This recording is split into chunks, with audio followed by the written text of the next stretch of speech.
তো বন্ধুরা এখানে আছে দেখো লাউ পাতা, এই দেখো ধুয়ে পুরো পরিষ্কার করে নিয়েছি। আর এখন লাউ পাতাকে এইভাবে করে এই যে সরু সরুগুলো এইভাবে ছাড়িয়ে নেব। এই যে এগুলো কিছুটা আমি ছাড়িয়েছি আর কিছুটা রয়ে গেছে, ওগুলো এইভাবে করে ছাড়িয়ে নেব। আর এখানে আছে দেখো এই যে চিংড়ি মাছ। তো এই লাউ পাতাটা দিয়ে আজ চিংড়ি মাছের একটা রেসিপি করব। তো এর জন্য চিংড়ি আমার অল্প হলেই হবে, জাস্ট চিংড়ি মাছের গন্ধ থাকা দরকার, সেই জন্য। তো বন্ধুরা লাউ পাতা এগুলো ছাড়িয়ে নিয়েছি। তো এবার এগুলোকে আমি লাউ পাতাটাকে ছোটো ছোটো করে টুকরো করে নেব, তারপরে বাকি প্রিপারেশানগুলো করব। তো বন্ধুরা লাউ পাতাটা কাটার আগে এখানে আছে দেখো আলু, আর এটা হচ্ছে লাউ ডাঁটা, আর এখানে আছে তেলাপিয়া লাল ইন্ডিকার মিশিয়ে আছে। তো এই মাছেরই আমি আজকে ঝোল বানাবো। তো এই মাছ অনেকে খায় অনেকে খায় না, তো আমি এই মাছের আজকে ঝোল করব লাউ ডাঁটা আর আলু দিয়ে। তো তার আগে আমি লাউ পাতাটাকে ছোটো ছোটো করে কুচিয়ে নেব। তো বন্ধুরা লাউ পাতাগুলোকে এইভাবে ছোটো ছোটো টুকরো করে কেটে নিয়েছি। তো এখন আমি মাছের মধ্যে একটু লবণ আর হলুদ মাখিয়ে নেব। মাছের মধ্যে দিচ্ছি লবণ, দিচ্ছি হলুদ গুঁড়ো। ভালোভাবে মাছের মধ্যে লবণ আর হলুদটা মাখিয়ে নেব। লবণ হলুদটা ভালো করে মাছের মধ্যে মাখিয়ে দিই, এটা কিছুক্ষণ মাখানো থাক। মাছের মধ্যে ভালো করে লবণ আর হলুদ মাখিয়ে নিয়েছি। আর এখানে দেখো একটা মিক্সিং জার নিয়েছি। তো এর মধ্যে এখন আমি লাউ পাতাগুলোকে দিয়ে দেবো। তো বন্ধুরা এখন মিক্সির মধ্যে আমি লাউ পাতাগুলোকে দিয়ে দিচ্ছি। তো বন্ধুরা এই রেসিপিটার জন্য লাউ পাতা ভাপাতে লাগবে না, এটা কাঁচা অবস্থা করলেই হবে। আর এখন দিয়ে দেবো ওর সঙ্গে চিংড়ি মাছগুলো। তো একবার পেস্ট হবে না, দুবার পেস্ট করব, সেই জন্য। আর দিয়ে দেবো এর সঙ্গে কাঁচা লঙ্কা, দিয়ে দিচ্ছি 4টে কাঁচা লঙ্কা। এবার একটা ফাইন পেস্ট বানিয়ে নিয়ে আসছি।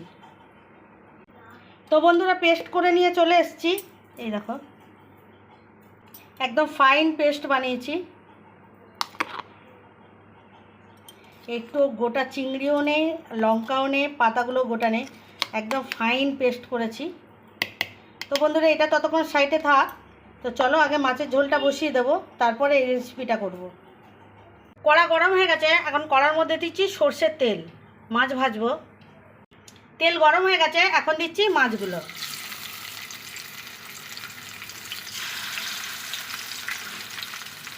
তো বন্ধুরা এই মাছগুলো ভাজা হয়ে গেছে, আর এখন তুলে নিচ্ছি। এখানে একটা প্লেট রেখেছি, প্লেটে তুলে নিচ্ছি। বাকি মাছগুলোকে ভেজে নিচ্ছি।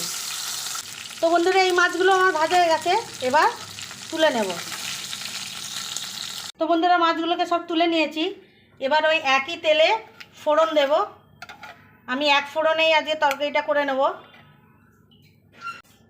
এবার ওই একই তেলে ফোড়ন দিচ্ছি 5 ফোড়ন, আর দিয়ে দেবো 2টো তেজপাতা, দিচ্ছি 2টো তেজপাতা। ফোড়ন দিয়ে সুন্দর গন্ধ বেরিয়েছে। আর এখন দিচ্ছি এই যে ডাঁটা, আলু আর কাঁচা লঙ্কা, একটু নেড়ে দেবো। তো বন্ধুরা কাঁচা লঙ্কাগুলো গোটায় আছে, কাটা নেই। তো একটু নরম হয়ে গেলে আমি খুন্তি দিয়ে কেটে দেবো। তো বন্ধুরা এখন দিয়ে দিচ্ছি এই যে লবণ, পরিমাণ মতো দেব। আর দিয়ে দিচ্ছি এই যে আদা বাটা। এবার ভালো করে একসঙ্গে নেড়ে নেব। তো বন্ধুরা লবণ আর আদা দিয়ে কিছুক্ষণ নেড়ে নিয়েছি। আর এখন দিচ্ছি কিছু গুঁড়ো মশলা, দিচ্ছি হলুদ গুঁড়ো, দিচ্ছি ধনে গুঁড়ো, আর দিচ্ছি এই যে জিরে গুঁড়ো। এবার ভালো করে মশলাটা কষিয়ে নেব সবজির সঙ্গে। তো বন্ধুরা মশলা ভালোভাবে কষিয়ে নিয়েছি। আর এখন দিয়ে দিচ্ছি জল, ঝোল করব তাই একটু বেশিই দেবো জল। পরিমাণ মতো জল দিয়ে দিয়েছি। আর এখন ঢাকা দিয়ে দেবো।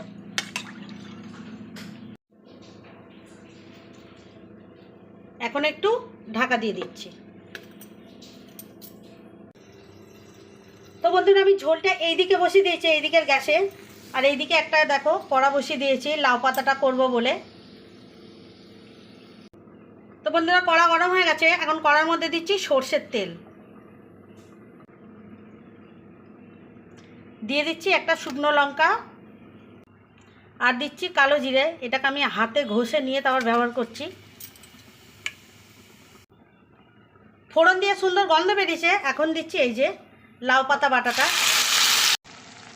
তো বন্ধুরা ওই একই মিক্সিতে দেখো একটু জল নিয়ে নিয়েছি, ওটাও একই সঙ্গে এখন দিয়ে দিচ্ছি। আর একই সঙ্গে দিয়ে দিচ্ছি এই দেখো লবণ। আমি লবণটা এখন অল্পই ব্যবহার করলাম, কারণ পাতা এটা কমে যাবে দেখতে এখন এতটা, সেই জন্য। আর একই সঙ্গে দিয়ে দেবো হলুদ গুঁড়ো, দিয়ে দিচ্ছি হলুদ গুঁড়ো। লবণ আর হলুদটা দিয়েছি, আর এখন একটু নেড়ে দিচ্ছি।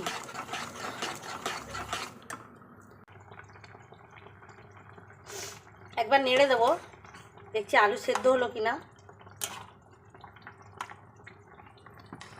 আলুও সেদ্ধ হয়ে এসছে, এখন মাছগুলোকে দিয়ে দেবো। তো তেজপাতাটা এখন আমার দরকার নেই, তো আমি তেজপাতাটাকে ফেলে দেব। দিয়ে দিচ্ছি ভাজা তেলাপিয়া মাছ।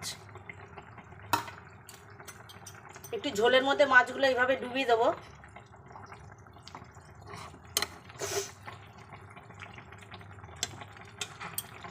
তো বন্ধুরা মাছটা দিয়ে কিছুক্ষণ ফুটিয়ে নিয়েছি, আর এখন ঝোলটা কমপ্লিট হয়ে গেছে। তো আমি নামানোর আগে একটু ভাজা জিরের গুঁড়ো দিয়ে নামিয়ে নেব। তো নামানোর আগে আমি দিয়ে দিচ্ছি অল্প ভাজা জিরের গুঁড়ো। বন্ধুরা ঝোলটা একদম কমপ্লিট, এখন আমি গ্যাসের ফ্লেমটাকে অফ করে দিচ্ছি।